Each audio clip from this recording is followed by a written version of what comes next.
जी अस्सलाम वालेकुम। Welcome to the cricket purest. अब आप ही बताएं कि हम बात कहाँ से स्टार्ट करें और कहाँ पे एंड करें, क्योंकि जिस तरह की क्रिकेट पाकिस्तान ने खेली है इस पूरे टेस्ट मैच में 5 दिन का जो खेल हुआ है यहाँ पे, मतलब किसी भी वक्त पाकिस्तान लगे नहीं कि वो गेम में। अगर आप दूसरे दिन का जो मैच है थोड़ा सा, या ख़ास तौर पर पार्टनरशिप, ख़ास तौर पे जो हमारे दो डेब्यूटेंट्स थे, अब्दुल्ला फजल हो गए, अजान अवैस हो गए, वो पार्टनरशिप जब तक थी तो हमें लग रहा था कि शायद पाकिस्तान जो है मैच में हल्का फुल्का कम बैक करे। लेकिन मतलब समझ नहीं आई कि एकदम से पाकिस्तान की क्रिकेट जो है वो इतनी नीचे कैसे गिर सकती है। आपका ये तीसरा मुसलसल मैच है जो आप बांग्लादेश से आ रहे हैं, तीसरा टेस्ट मैच है। ये कोई T20 नहीं है जिसको आप कहें कि बाई चांस गेम है 20 ओवर, किसी का बुरा दिन आ गया, किसी का अच्छा दिन आ गया। मुसलसल 5 दिन आप आउट प्लेड हुए हैं।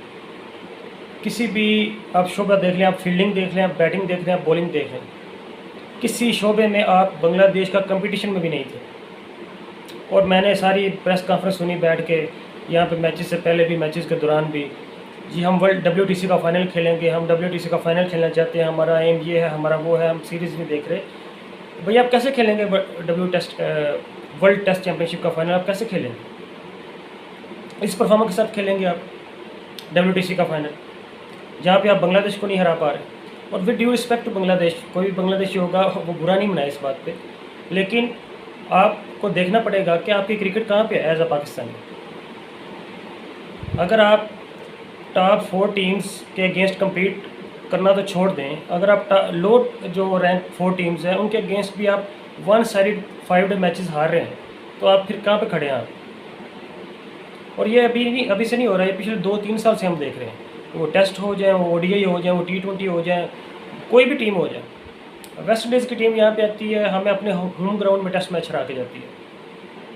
और उस जगह पे हरा के जाती है जहाँ पे हमने वो आकिब जवेद साहब की वो नहीं, वो साइंसी पिच जो वो बनाते हैं, जी मैंने ये कर दिया, मैंने वो कर दिया, मैंने फलाना खब्बा खिला दिया, वो सज्जा खिला दिया। तो उस विकेट पे भी हम हार गए थे वेस्ट इंडीज़ से। और क्या बात, मतलब मुझे समझ नहीं आ रही कि आप शान मसूद जो है, अगर आप दोनों बाकी टीम को छोड़ दें, अब 2 कप्तानों को आप देख लें, शान मसूद और शांतो को आप देख लें, कितना मैसिव डिफरेंस है। आप कप्तानी देख लें, आप बैटिंग देख लें, आप देख लें कि पहले दिन जब टॉस जीत के पाकिस्तान ने हरी विकेट के ऊपर बैटिंग दी थी बांग्लादेश को, और 25-26 पे 2 विकेटें गिर गई थी उनकी, वहाँ से नजमुल हुसैन शंतो जो है उनके जो कप्तान हैं, उन्होंने कैसी कैप्टन वाली बारी खेली है वहाँ पे। और शान मसूद की आप परफॉर्मेंस देख लें दूसरे साइड पे वो कैसी है। और आज जब कॉन्फिडेंस आपका लो होता है फिर कप्तानी में भी नज़र आता है। अब नजमुल शंतो की फील्ड प्लेसिंग देख लें, उनके बॉलिंग चेंजेस देख लें, फर्स्ट इनिंग्स में देख लें, हालांकि अच्छी पार्टनरशिप 2 दफ़ा लगी है फर्स्ट इनिंग्स में। अब्दुल्ला फजल और अजान अवैस की जब पार्टनरशिप लगी थी तो लगता था पाकिस्तान कम बैक कर गया मैच के अंदर, और उसके बाद 4-5 विकेट्स गिरी, लेकिन उसके बाद मोहम्मद रिजवान और सलमान अली आगा की पार्टनरशिप लगी। उसके बाद उस वक्त भी लग गया था कि पाकिस्तान शायद कम बैक करेगा मैच के अंदर, वो बहुत अच्छी पार्टनरशिप थी। लेकिन आपको किसी भी वक्त नजमुल हुसैन शंतो की कैप्टनसी से ऐसे लगा नहीं है कि वो अंडर प्रेशर है। हमेशा उन्होंने कुछ ना कुछ डिफरेंस करने की कोशिश की है, डिफरेंट करने की कोशिश की है। वहाँ पे फील्ड प्लेसिंग हो जाए, बॉलर्स की चेंज हो जाए, तो प्लान्स हो जाए। तो अब जितना इस पर कम बोलें मेरे लिए उतना ही अच्छा है, क्योंकि हमारे लिए तो पूरे टेस्ट मैच में अगर वो 2 डेब्यूटेंट्स को निकाल दें तो कुछ भी पॉजिटिव नहीं है। और उनसे एटलीस्ट जो डेब्यूटेंट्स आए हैं वो पॉजिटिव उनमें से एटलीस्ट ये है कि हम फ्यूचर के लिए एटलीस्ट अपने के लिए थोड़ा सा हौसला हमें मिलता है कि यार हमारी ये जो बातें करते हैं बैठ के, जी कोई टैलेंट नहीं है, फलां नहीं है, ये नहीं है, वो नहीं है, एटलीस्ट हमारे पास डोमेस्टिक क्रिकेट में ऐसे यंगस्टर्स हैं जो किसी भी जगह पर मुश्किल कंडीशंस में भी जाके जो है ना, वो जब टीम नीचे लगी हुई होती है तब भी परफॉर्म कर सकते हैं। और अब्दुल्ला फजल की तारीफ़ करनी पड़ेगी, यहाँ पे दूसरी इनिंग्स में भी उन्होंने बड़ा अच्छा जो परफॉर्म किया। अनफॉर्चुनेट थे अजान अवैस दूसरी इनिंग्स में कि अच्छा उन्हें स्टार्ट मिल गया था, सेट हो चुके थे, लेकिन वो एक अच्छी बॉल थी जिसको बैकफुट पे खेलने चले गए और बोल्ड हो गई। लेकिन ओवरऑल दोनों के लिए आई थिंक इम्प्रेसिव डेब्यू दोनों के लिए। और कप्तानी पे फिर बात आ जाएगी। क्या शान मसूद ने पिछले 2 साल में यहाँ पे अच्छा थोड़ी सी बात करनी पड़ेगी, यहाँ पे फिर लोग माइंड कर जाते हैं उस बात को कि शान मसूद का जितना पीआर है ना, मेरा नहीं ख्याल कि पाकिस्तान क्रिकेट टीम के अंदर किस दूसरे बंदे का इतना पीआर होगा। अब दोनों कप्तानों को मैं पहले जब आपको कहा है कि दोनों कप्तानों को कंपेयर करेंगे, नजमुल हुसैन शंतो और शान मसूद को, तो आपको कंपटीशन ही नज़र नहीं आएगा किसी जगह पे। आप कैप्टनसी में देख लें, आप उनकी बैटिंग में देख लें, आप फील्ड प्लेसमेंट में देख लें, आप बॉलिंग चेंजेस में देख लें, किसी जगह पे भी आपको नहीं लगेगा कि शान मसूद जो थे वो एक स्टेप जो है नजमुल हुसैन शंतो जो हैं उनसे आगे गए हैं, वो उनके पीछे ही एक स्टेप रहे हैं। तो जब आपकी पिछले 10 साल से आप क्रिकेट खेल रहे हैं एटलीस्ट, और ये पहली बार नहीं है, ये पिछले 2 साल से ऐसे ही हो रहा है। पिछले साल बांग्लादेश जो थी हमारी होम कंडीशन के अंदर 26 पे 6 आउट थे इनके, वहाँ से हम टेस्ट मैच हारे हुए हैं शान मसूद की कैप्टनसी में। और ये बहुत लकी हैं, मतलब इनके ऊपर कोई कभी सवाल नहीं आता। अभी टेस्ट मैच हारा है पाकिस्तान ने, देखें कोई एजेंडा कहाँ चला गया, रिजवान के ऊपर चला गया, सलमान रिया के ऊपर चला गया, इमाम उल्लाह के ऊपर चला गया, शान मसूद पे कोई बात ही नहीं करता। तो मुझे नहीं समझ आती कि इनको खिलाने का एजेंडा क्या है। ये शायद वाहिद कप्तान होंगे दुनिया के कि जब इनको कप्तान बनाया गया तो इनकी एवरेज जो थी वो 30 से कम थी, और माशाल्लाह अभी तक भी 30 से कम ही एवरेज है। आप किसी भी दुनिया के कप्तान को पकड़ लें, आप बेन स्टोक्स को पकड़ लें जो कि ऑलराउंडर है, प्योर बैटर नहीं है, और लोअर ऑर्डर में बैटिंग करता है वो, उसकी एवरेज भी 40 से प्लस है या 40 के राउंड अबाउट है। तो शान मसूद जो है वो किस परफॉर्मेंस पे टीम के अंदर है, या उन्हें कप्तान इसलिए बनाया गया कि उन्हें ड्रॉप ना करना पड़े। और अभी देखिए 50 ओवर वर्ल्ड कप आ रहा है वाइट बॉल का, तो उससे पहले ही 1 महीना पहले 2 माह पहले देखिएगा एजेंडा स्टार्ट हो जाएगा कि शान मसूद को ओडी का कप्तान बना दो, उसको T20 का भी बना दो, उसको पता नहीं चेयरमैन ही बना दो PCB का। तो मुझे नहीं समझ आती कि उनके पास मतलब क्या है, कौन सी वीडियो है उनके पास, क्या उनके पास राज है ऐसा, कितनी अच्छी उनकी PR है। और शायद वो ठीक है, वो कराची से तो हैं, अब कराची का आपको पता है मीडिया सारा वहाँ का है, तो अपने प्लेयर को प्रोटेक्ट करते हैं, लेकिन इस हद तक आपने प्रोटेक्ट करने के पाकिस्तान क्रिकेट का आपने बेरागर कर दिया। अब इसका शान मसूद पे जितनी कम बात करी जाए उतनी बेहतर है, क्योंकि उनके पास दिखाने कुछ है नहीं। आप सऊद शकील को देख लें, आप मेरा ख्याल है पिछले पूरे साल में 2025 में उनकी 30 की एवरेज नहीं है पूरे साल में, 150 है उनका। शान मसूद जो है उन्होंने 12 में से 9 टेस्ट मैच हारे हैं, और उनमें से 1 वेस्ट इंडीज़ के अगेंस्ट और 2 या 3 बांग्लादेश के अगेंस्ट हारे हैं। तो ये उनकी समझ नहीं आती कि जब टीम का जो होता है अपर हैंड होता है तब भी वो कॉन्फिडेंट नहीं लगते हैं फील्ड में। आप देख लें साउथ अफ्रीका में पाकिस्तान गया था, वहाँ पे पाकिस्तान एक मुश्किल विकेट के ऊपर जब 150 चेज़ करना था साउथ अफ्रीका ने, तो 100 पे 8 आउट कर दिए थे, और लास्ट वाली 2 विकेट से हम 50 रन खा गए थे। अब ये देख लें उनकी जगह कोई और कप्तान होता, उनकी जगह कप्तान बाबर आजम होता या मोहम्मद रिजवान होता, तो देखिए उनका बुरा हाल हो जाता अभी तक। लेकिन नहीं, मतलब वो आंखों का तारा है, वो राज दुलारे हैं, उन पे बात कोई नहीं करेगा, जो बात करेगा उसे गालियाँ पड़ेंगी और उन्हें कहा जाएगा कि तुम फलां के बंदे हो, तुम फलां के बंदे हो। तो कमाल PR है उनकी, तारीफ़ उनकी करनी पड़ेगी वैसे कि वो पिछले 2-3 साल से कप्तान इसलिए टीम के बन गए कि उन्हें ड्रॉप नहीं किया जा सके। अभी भी अगर नेक्स्ट मैच में आप देखेंगे तो अगर बाबर आजम फिट हैं तो किसकी जगह आएंगे?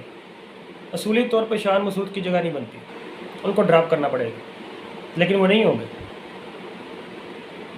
वो किसी और बेचारे की जो है ना उसको कुर्बानी का बकरा बनना पड़ेगा। और फास्ट बॉलिंग परफॉर्मेंस को क्या होगा पाकिस्तान की? मुझे नहीं लगता था कि ज़िंदगी में एक ऐसा वक्त आएगा, with all due respect to Bangladesh fast bowling, मतलब हमने मुशफ़ी मुर्तज़ा उनके बहुत अच्छे बॉलर थे, रूबुल हुसैन बहुत अच्छे बॉलर थे, लेकिन ये वाला जो बंच उनका आया फास्ट बॉलिंग का, मतलब इम्प्रेसिव। उन्होंने जिस तरह अपने आप को चेंज किया है, सीखने की ज़रूरत है उनसे, मुझे कहना पड़ेगा। अभी तो उनके मेन सारे बॉलर्स, फास्ट बॉलर जो है वो ऐसा उन्होंने एक बेंच तैयार कर लिया है कि शरीफुल इस्लाम जो है वो बाहर बैठे हुए हैं, जिन्होंने आके PSL में जो है वो तबाही मचाई हुई थी। मैं नए बॉल के साथ बड़ी इंप्रेसिव बॉलिंग की उन्होंने PSL में। तो सीखनी चाहिए, जहाँ से जो को काम अच्छा कर रहा है छोड़ें, उनका कैसी क्रिकेट चल रही है, उनका क्या मर्जी है, आपसे तो बेटर खेल रहे हैं वो भी, तो जहाँ से सीखने को मिले सीखें आप।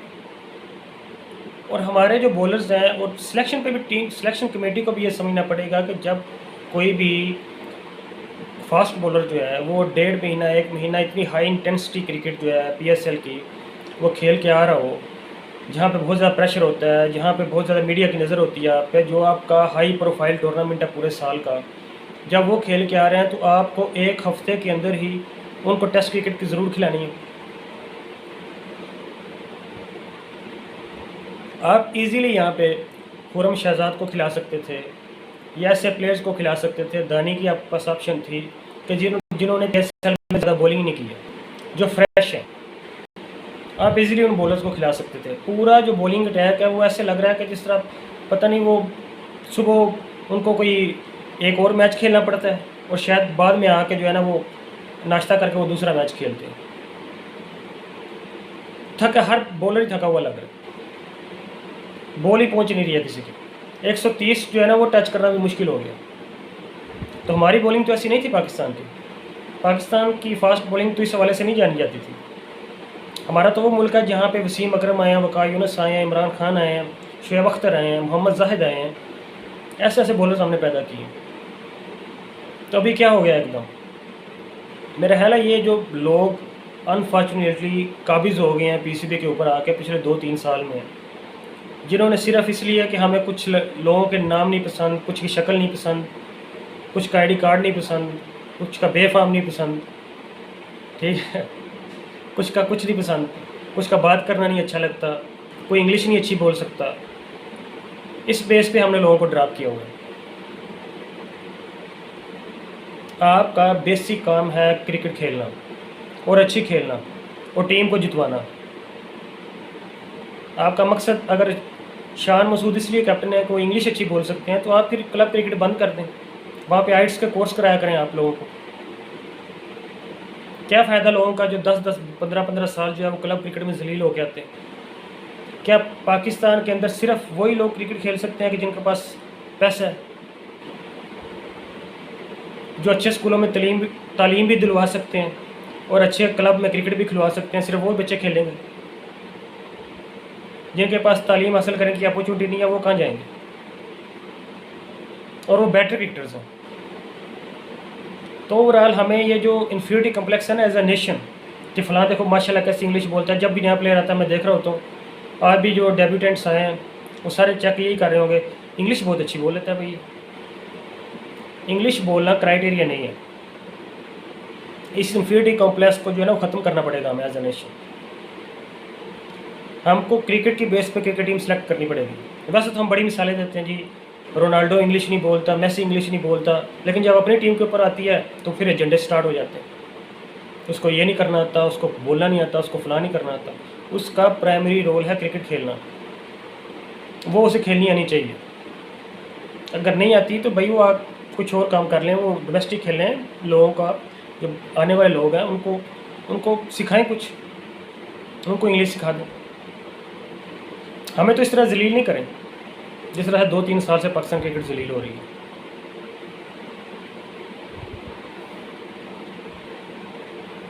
अब क्या करेंगे आगे नेक्स्ट, इससे आगे मज़ीद कहाँ जाना है, मतलब इससे बुरा क्या होगा मज़ीद? 3 टेस्ट मैच में सिलसिला बांग्लादेश से हार गए, 1 आप वेस्ट इंडीज़ से हार गए। अब नेक्स्ट मैच में क्या 1-2 चेंजेस करने से हर चीज़ रोज़ी हो जाएगी, हर चीज़ एकदम ठीक हो जाएगी? नहीं, बिल्कुल ऐसा नहीं होगा। आपको मतलब मुश्किल डिसीजन आपको लेने पड़ेंगे यहाँ। अगर कोई बॉलर जितना मर्ज़ी बड़ा उसका नाम है, अगर वो रिदम में नहीं है, अगर वो थका हुआ लग रहा है, अगर वो डेडिकेटेड नहीं है टुवर्ड्स टेस्ट क्रिकेट, तो आपको ड्रॉप करना पड़ेगा उसे।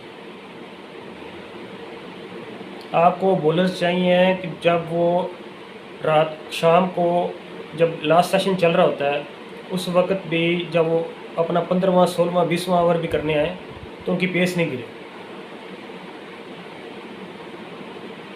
कोटा पूरा नहीं करना होता। 40 ओवर में 5 आउट करना और 20 ओवर में 5 आउट करना, दोनों में फ़र्क है। जब कोई फास्ट बॉलर 40 ओवर में 5 आउट करता है, इसका मतलब है कि वो 150 ओवर अपोजिशन टीम खेल चुकी है। तो वो 150 ओवर खेल चुकी है तो वो एटलीस्ट आपको 400 450 या 500, आजकल तो खैर 500 पे खड़ी होगी। तो वो 5 विकेट आपके लिए तो ठीक है, लेकिन टीम का को क्या फ़ायदा है उसका। तो आपको नए बॉल के साथ और पुराने बॉल के साथ इक्वली बॉलिंग करनी आनी चाहिए, तभी आप टेस्ट मैच क्रिकेट खेल सकते हैं हाई लेवल के ऊपर। ये T20 में चल जाता है, ODI में चल जाता है कि नए पे 10 ओवर निकाल दो, या ये मिडल ओवर्स का बॉलर है, या ये डेथ ओवर का बॉलर है। टेस्ट क्रिकेट में ऐसा नहीं चलता।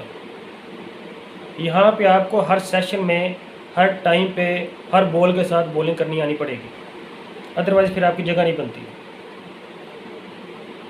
तो और दूसरा, स्पिन हमारी को क्या हो गया। 2-3 साल पहले तो वाकई जो सब कह रहे थे यहाँ पे, जी हाँ आपने बड़ा जुल्म किया है, आपने फ़लाँ को नहीं खिलाया, आपने फ़लाँ को नहीं खिलाया। वो डॉक्टर्ड पिचेस उन्होंने बनाई वहाँ पे स्पिन विकेटें, और वहाँ पे जो है वो सारी तुरम खान बन गए थे। जहाँ पे थोड़ी सी सपोर्ट आती है फास्ट बॉलर के लिए, वहाँ पे हमारे स्पिनर जो हैं वो फारिग हो जाते हैं। आपके सामने मेहदी हसन की एग्जांपल है। मेहदी हसन ने उस विकेट के ऊपर जहाँ पे हमारे बैटर जो है वो, माशाल्लाह हमारे बैटर तो किसी से भी आउट हो रहे हैं, लेकिन फास्ट बॉलिंग विकेट के ऊपर जहाँ पे हमने टॉस जीत के अगली टीम को इस अपना बैटिंग करवा दी डर के कि पता नहीं वो घास वाली विकेट पे क्या हमारे हो जाएगा हमें, वहाँ से हम स्पिनर से आउट हो गए हैं। मैच ऐसे नहीं खेला जा रहा हमारे, और वो मैच के तीसरे दिन ही खेला जा रहा है। यानी कि 5वें दिन की विकेट है अभी, और 5वें दिन आके हम फास्ट बॉलर से आउट हो रहे हैं। मतलब अजीब सा मजाक है। एक ग्रीन विकेट के ऊपर दूसरे तीसरे दिन हम एक स्पिनर से आउट हो रहे हैं, और 5वें दिन आके हम नाहिद राना से आउट हो रहे हैं।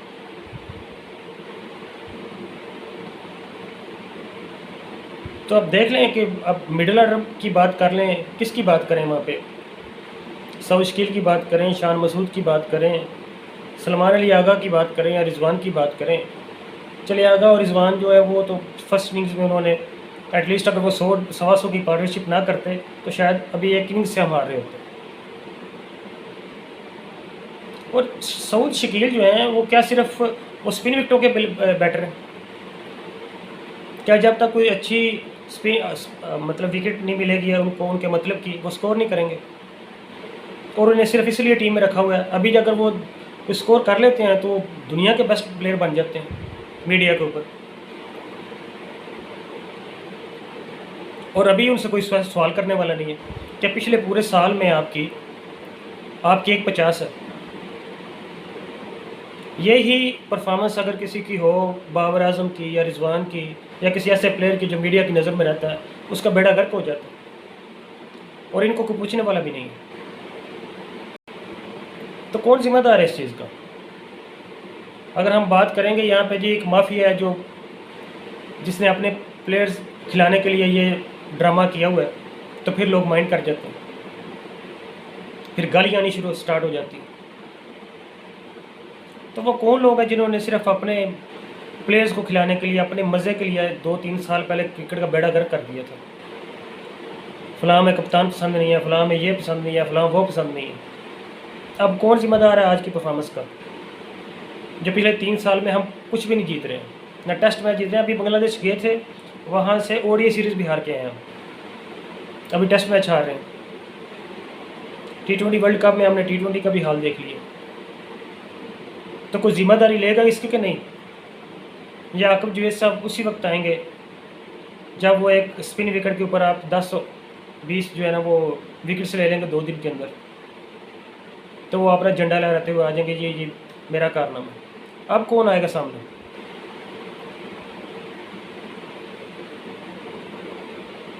तो ये देखना पड़ेगा भैया, हमें भी देखना पड़ेगा एज क्रिकेट फैंस, कि क्या हमने वो एजेंडे बाज़ लोगों के पीछे लग के, वो फेक अकाउंट्स के पीछे लग के अपनी क्रिकेट का, अपने हीरोज़ का बेड़ा गर्क करना है,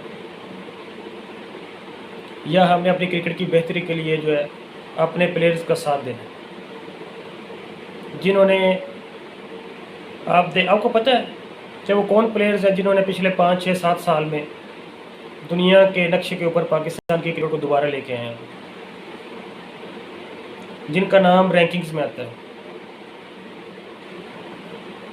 जो आपको फाइनल और सेमीफाइनल में लेके गए हुए हैं। और उन लोगों को उस वक्त ये गालियाँ दी जाती थी, भैया आपने हमें इंटरनेट टूर्नामेंट हरवा दिया, आपने ये हरवा दिया, आपने वो हरवा दिया, और उसके बाद तो बायलैटरल भी जीती नहीं जा रही है आपसे। क्या जीत लिया आपने उसके बाद?